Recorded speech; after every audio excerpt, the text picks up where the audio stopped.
तो चलिए, आज का हमारा वर्ड है एक्रू। अब इसका मतलब क्या होता है? सिंपल भाषा में इसका मतलब है किसी भी चीज का, जैसे कोई फायदा या पैसा, समय के साथ धीरे धीरे बढ़ना या इकट्ठा होते जाना। ये एक ग्रेजुअल प्रोसेस है जिसमें चीजें एकदम से नहीं बल्कि थोड़ी थोड़ी करके बढ़ती हैं। इसको समझने के लिए सबसे आसान एग्जाम्पल है बैंक का इंटरेस्ट। सोच के देखिए, जब आप बैंक में पैसे रखते हैं तो उस पर जो ब्याज है वो अक्रू होता है, यानी धीरे धीरे जुड़ता जाता है।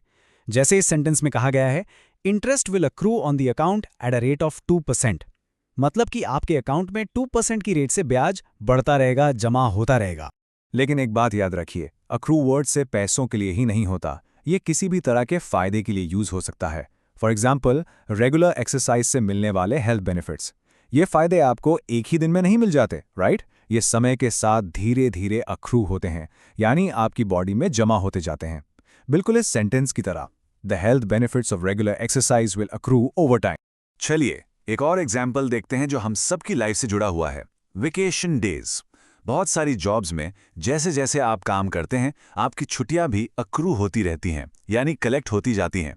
तो ये सेंटेंस कहता है, she has accrued enough vacation days for a long trip.